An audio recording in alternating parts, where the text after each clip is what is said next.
seja, mestre, sabendo que receberemos mais duro juízo.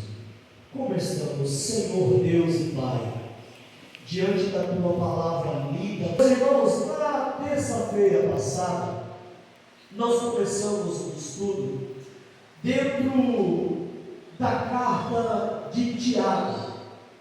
E vale lembrar aos irmãos que a carta de Tiago, ela compõe as 21 cartas do Novo Testamento, que estão divididas em cartas paulinas e cartas gerais, ou cartas universais. E a carta de Tiago faz parte das cartas universais. Falando das cartas paulinas, que são 13 cartas escritas e registradas no Novo Testamento, e mais 3 cartas que foram perdidas, que poucas pessoas sabem disso, mas está na Bíblia Sagrada, está lá em 1 Coríntios, está lá em Colossenses 4, e também está em 2 Coríntios 2, e também em 2 Coríntios capítulo 8. Você vai ver que Paulo escreveu 4 cartas à igreja de Coríntios. 2 se perdeu na trajetória. Por que se perdeu, irmão geral? Porque antigamente não era igual hoje, você mandava uma mensagem no WhatsApp, ficava guardado na memória, não. Era carta mesmo que tinha que ser levada. E aí, nesse levar das cartas, 3 cartas de Paulo se perderam. Se você ler 1 Coríntios 5 e 9, você vai ver que você está lendo 1 Coríntios, mas Paulo fala de uma carta que ele já tinha escrevido para eles. Então, 1 Coríntios, na nossa Bíblia, seria 2 Coríntios. E se você ler a segunda carta de Paulo aos Coríntios, no capítulo 2, versículo 3 e 4, você vai ver que Paulo vai falar de uma carta chamada de Carta das Lágrimas, ou Carta Dolorosa. E se você pegar as cartas que nós temos, 1 Coríntios, 2 Coríntios, você vai ver que não tem nada de peso para Paulo dizer que ele muito se entristeceu para escrever essa tal carta que acabou sendo perdida. Se tu ler Colossenses capítulo 4, você vai ver que Paulo vai falar de uma carta que ele escreveu para os crentes da cidade de Laodiceia. E nós não temos essa carta de Paulo a Laodiceia. Mas o fato é que nós estamos estudando uma das cartas, das 8 cartas gerais. E essas cartas, ela começa do livro de Hebreus até o livro de Judas. Se você contar, vai ter 8 cartas. Por que chamadas gerais? Ou por que chamadas cartas universais?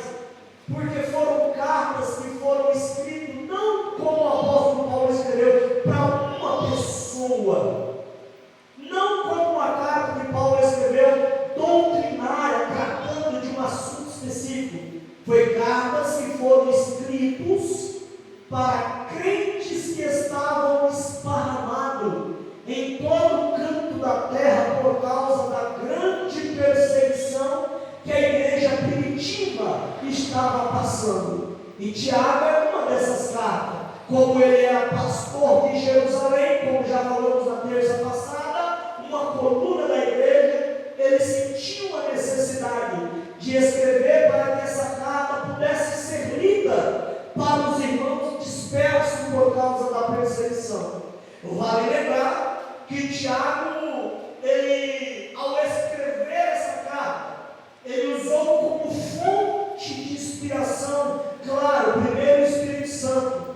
Mas se você ler Mateus capítulo 5, do capítulo 5 ao capítulo 7, você vai ver que Tiago segue o estilo de ensino de Jesus para escrever a sua carta. Tiago usou como uma segunda fonte o livro de Provérbios. Se tu ler Provérbios capítulo 1 até o capítulo 9, você vai ver que o estilo que está escrito ali é o mesmo estilo que Tiago usou. Então Tiago usou essas duas fontes, porém no jeito dele. Ele usou os dois estilos, porém adaptou ao jeito dele. E qual era, irmão Geraldo, o jeito de Tiago escrever o livro de Tiago? Ele escrevia baseado na Torá, que era amor a Deus e amor ao próximo. Ele pegou o que Jesus ensinou, o estilo de Jesus, o estilo de Provérbios e o foco da Torá. Ele juntou esses três estilos literários e montou o dele. E aí o dele, você pode ver que ele fala por 7 vezes no livro de Tiago sobre a integridade. E com a intenção de despertar em nós o desejo de ser pessoas íntegras, ele vai se utilizar, vai nos orientar a sermos sábios e vai enfatizar essa sabedoria quando nós aplicamos o conhecimento que temos. No resumo geral, Tiago vai dizer assim: muito bem, você acredita, agora faz direito. Porque uma coisa é você saber que o tomate é uma fruta, isso é conhecimento, já falei sobre isso. Agora, sabedoria é você não colocar ele na salada de fruta. Tiago está dizendo: você tem conhecimento, você é crente, agora deixa eu ver na prática, se a prática valida a crença. Martinho Lutero, por não entender a forma que Tiago escreve, ele vai considerar nos seus escritos que a carta de Tiago é uma carta de palha, porque ele não entendeu direito o estilo de Tiago, comparando com o estilo de Paulo. Paulo levava a teoria e a prática, as duas juntas. Tiago não, Tiago enfatizou mais na prática. E por isso que Lutero considerou a carta dele uma carta de palha. Mas o que nós queremos conversar com os irmãos por esses dias, e já enfatizamos na terça passada, baseado nesse versículo, é o que Tiago tenta despertar em nós, que é a responsabilidade no anunciar, no comunicar, no falar. Na época de Tiago, não estava como hoje. Hoje, a ideia da maioria do pessoal é querer ser um influencer da internet. Na época de Tiago, o que estava na moda e o que estava na vez era querer ser mestre. Todo mundo estava querendo ser doutor. Todo mundo estava querendo comunicar, falar, transmitir alguma coisa. E aí Tiago usa o capítulo 3 para alertar a ele a responsabilidade daquele que comunica, daquele que fala. E ele vai usar o capítulo 3 para tratar exclusivamente da coerência que precisa de haver no falar e no praticar. Tiago vai dizer, chamar essa responsabilidade quando ele diz assim, irmãos, muitos de nós não sejam mestres, porque tinha muitos querendo ser mestre, era a febre do momento. Aí Tiago vai trazer a responsabilidade deles dizendo, irmão, muitos de vós não sejam mestres. E olha a responsabilidade, sabendo que receberemos mais duro juízo. Olha a responsabilidade que ele joga na mão daqueles que têm que transmitir uma mensagem. E nós, como igreja,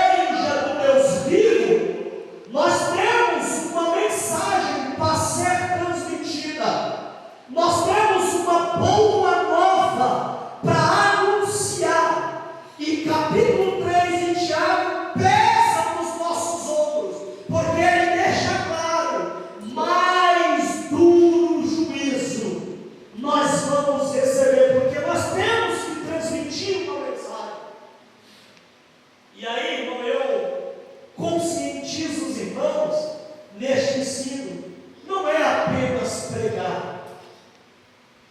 O mal dos nossos obreiros dessa época é que eles pensam que cumprir o ministério é apenas pregar, é apenas ensinar, e se esquece que para a pregação ter peso, para o ensino ter peso, precisa da prática, vir atrás validando o que ele está pregando, o que ele está ensinando. Se não, fora disso, é farisaísmo purinho. Ou seja, fora disso, é voltar na época de Jesus e fazer como os doutores da época de Jesus faziam. Se preocupava apenas em falar. E aí já tem um ditado popular que diz: falar até papagaio fala. Meu Deus. Mas quando se trata de comunicar, quando se trata de transmitir uma mensagem, essa mensagem tem que ter peso, tem que ter validade. E como é que eu valido a minha pregação? Como é que eu dou peso nos meus ensinos? Quando a prática do que eu ensino está vindo, sendo acompanhado atrás da pregação. Fora disso, irmãos, é hipocrisia. Fora disso, é hipocrisia pura. E aí nós vemos hoje em dia a preocupação de muitos obreiros em pregar, ganhar uma oportunidade, cantar aqui, ali, lá. É bom cantar, glória a Deus. É bom pregar, glória a Deus, tem que pregar mesmo. É bom ensinar, glória a Deus, tem que ensinar mesmo. Mas você quer ver bom mesmo? É quando tu pega esse microfone e prega, e alguém lá no banco diz: eu acredito no que ele prega. Aí tu pergunta: por que tu acredita? É porque eu conheço ele, porque eu sei os negócios dele, é homem de Deus mesmo. Eu fiquei muito feliz quando nós tivemos a reunião ali e foi soprado alguns nomes para estar ministrando para nós pais, no dia dos pais. E dentre os nomes que foi soprado, unanimemente podemos dizer, um nome se sobressaiu. E sabe que interessante é? Que a pessoa que saiu não tem tanta teologia, não tem tanto conhecimento bíblico, mas tem uma moral, tem crédito. Oh, irmão, Tiago vai dizer para nós: não se preocupa, não queira ser mestre, porque mais duro juízo vai vir sobre você. Tiago está dizendo: olha a responsabilidade que você tem. Aí ele vai seguir no capítulo 3, nos aconselhando sobre a língua, sobre o falar. E ele vai usar, eu já falei na terça passada, 5 coisas para comparar com a língua. Ele vai falar de freio, língua como freio. Ele vai falar de língua como leme. Ele vai falar da língua como fogo. Vai falar da língua como um veneno. E ele vai terminar dando um checkmate, dizendo: a língua é uma fonte.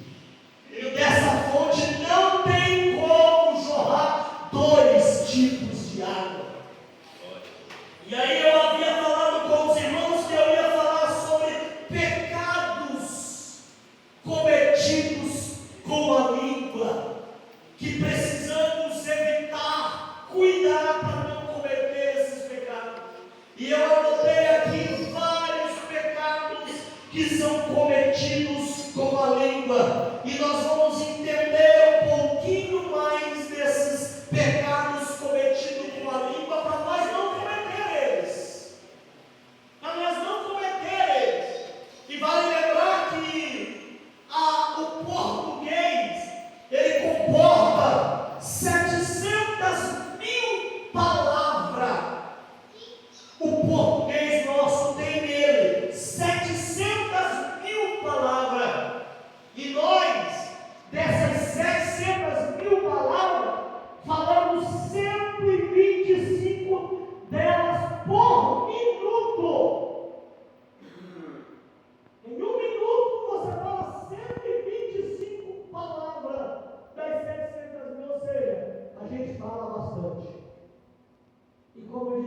ditado popular: é melhor falar do que ser surdo. É verdade, é melhor falar do que ser surdo.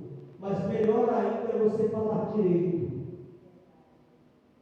Porque nós lemos na terça passada que pelas nossas palavras nós seremos justificados e pelas nossas palavras nós seremos condenados.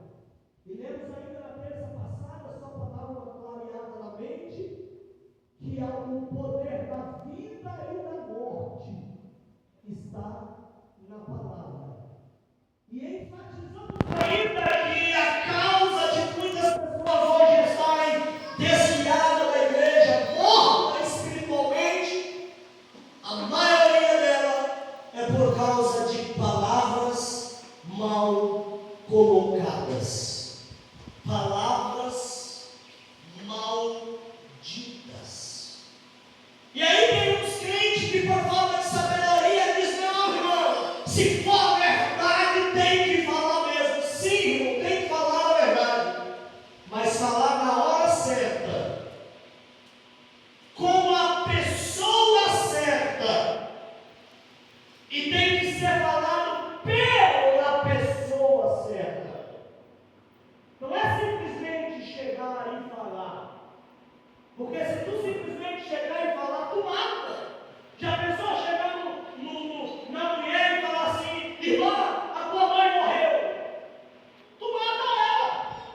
Além de ficar com a mãe, vai ficar com a mulher morta. Tem que haver uma sabedoria para transmitir essa palavra. Lembra de aquele rapaz, não sei, me fugiu agora da memória, que pediu para Joabe anunciar a mensagem que o filho de Davi tinha morrido. Joabe diz: essa mensagem é pesada demais, tu não está apto para poder transmitir, vou mandar Cusi no teu lugar. Ele falou: não, deixa eu, e de tanto insistir, Joabe está lá no livro de 2 Samuel, Joabe falou: então vai. O homem sai doido para levar uma mensagem.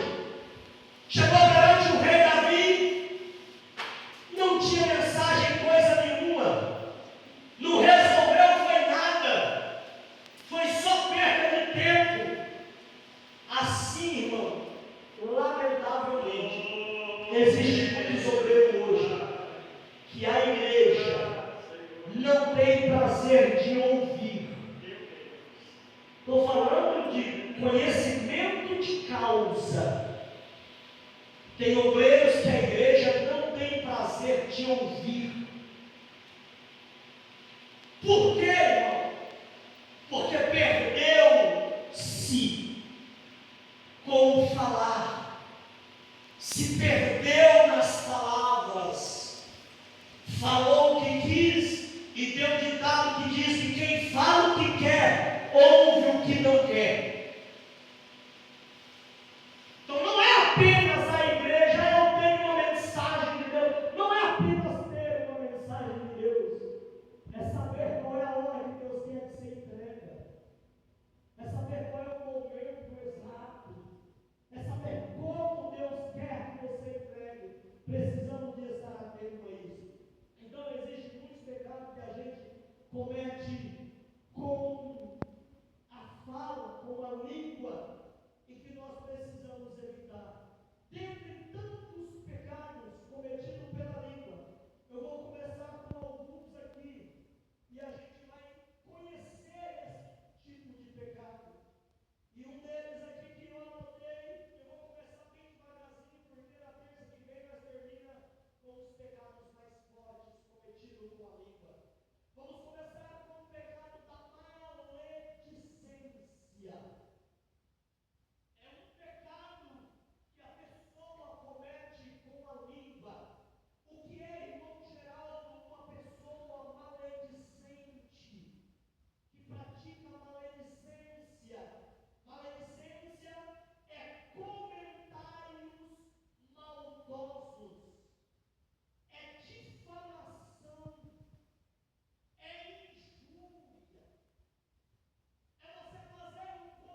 3 e verso 8, outro acha para nós Provérbios 6, do 16 ao 19.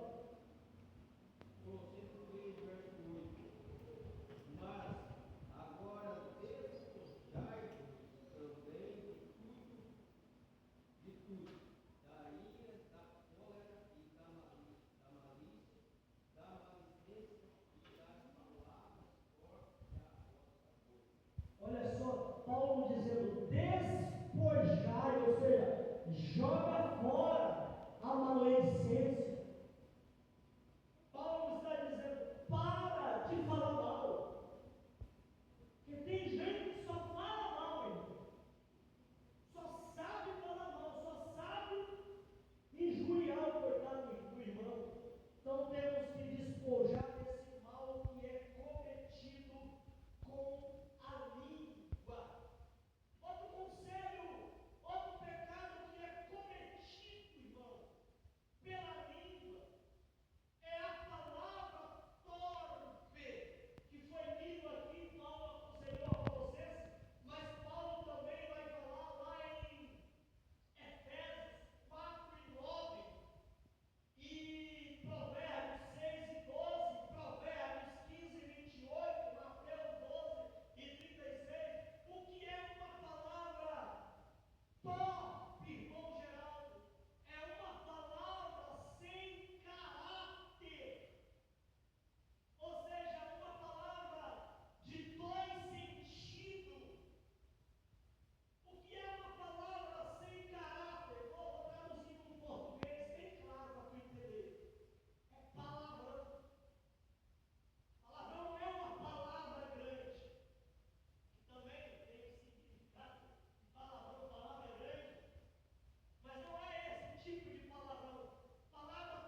com este mal de fofoca, de chiqueiro. Provérbios 11:13 também vai nos advertir sobre o cuidado com esse pecado. O mexeriqueiro revela o segredo, mas aquele de espírito fiel oculta o problema. O mexeriqueiro revela o segredo. Já viu aquele negócio? Às vezes tem coisas que passam na reunião, irmãos, que a gente tem que cuidar com quem fala. Porque sempre a gente tem um amigo, né? O meu amigo mais chegado, e às vezes não é eu, às vezes não é você. Aí você conta para um, conta para o outro, outro conta para o outro, outro conta para o outro. Quando pensa que não, no final da fila, o mosquito já está virando boi. Isso é o mal da fofoca. E a gente vê de vez em quando algumas dinâmicas feitas em grupos para mostrar o perigo da fofoca e põe todo mundo na filinha assim, sem olhar para trás e pede por detrás fazer alguma coisa. E aí o que está ali na frente tem que refazer aquilo lá.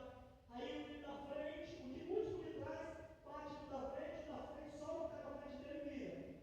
Aí vira e tem que fazer o que ele fez. Aí ele faz um gesto lá. Aí aquele dali agora tem que bater no da frente virar e fazer um gesto.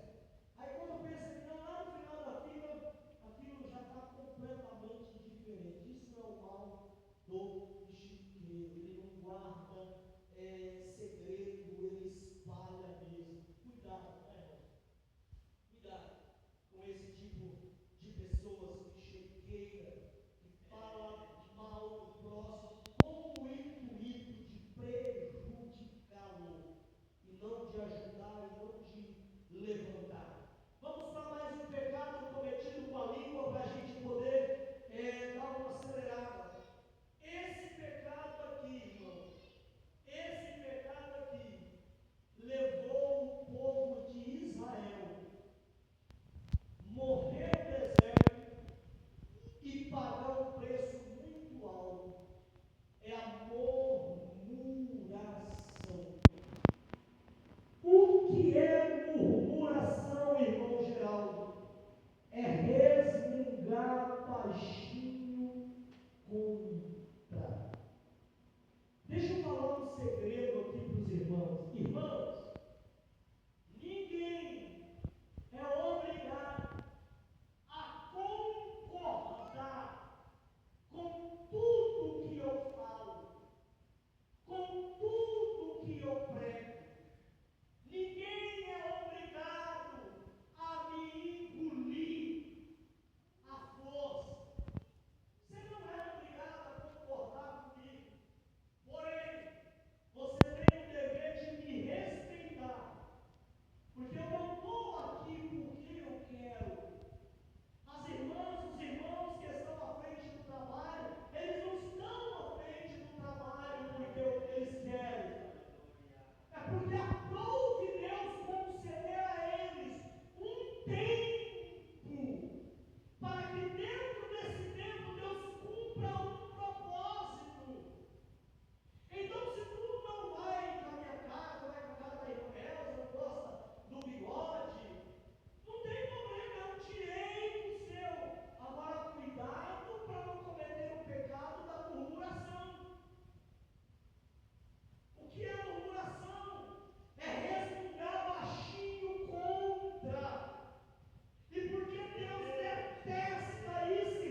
ordenou os anjos que começaram a murmurar descontentamento. A liderança de Deus soberana não estava bom. A insatisfação acabou levando eles a serem reservados para o inferno. 1 Coríntios 10:10.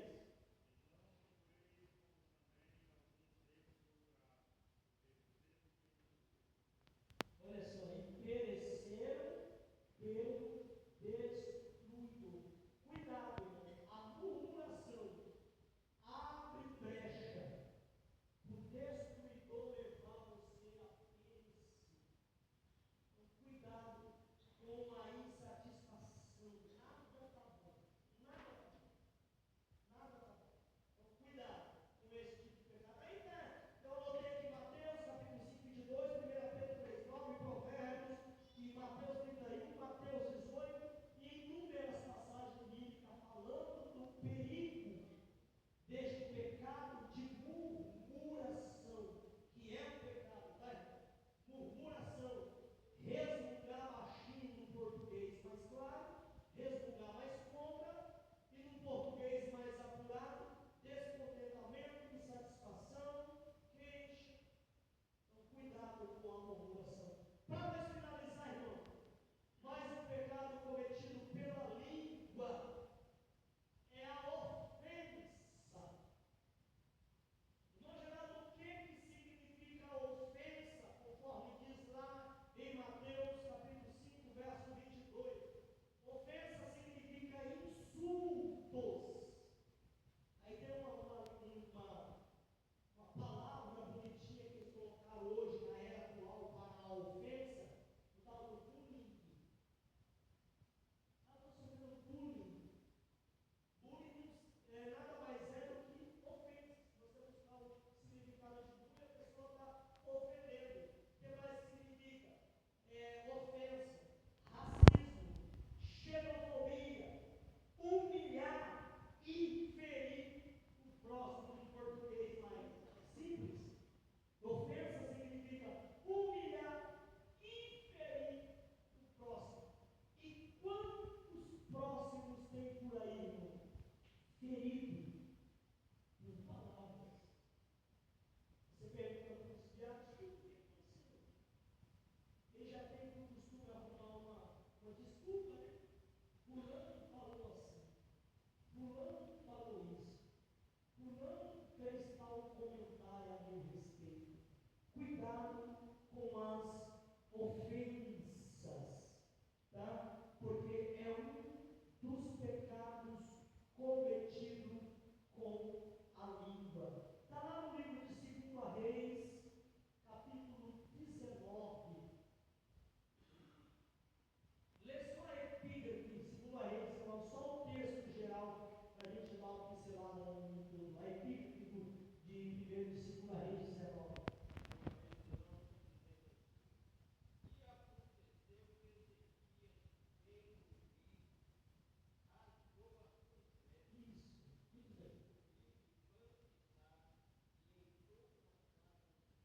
Muito bem, aí vai falar da ofensa que Senaqueribe escreveu em carta para o rei Ezequiel, ofendendo ele, humilhando ele, ferindo ele, dizendo a ele a ponto de dizer só: e não adianta você dizer para o seu povo que o seu Deus vai livrar, porque eu já fiz isso nas outras nações e atropelei todos eles. Ou seja, feriu Ezequiel. De tal ponto que ele não conseguiu nem dormir direito, foi para o templo. Chegou lá e falou: ó Senhor, olha aqui ó, o que ele escreveu, olha as ofensas dele. Aí Deus falou: fica tranquilo, Ezequias. Ele não está ofendendo você e nem a Israel. Ele está me ofendendo. E deixa aí, Deus decretou a sentença. Deixa que eu vou banhar o anzol no nariz dele.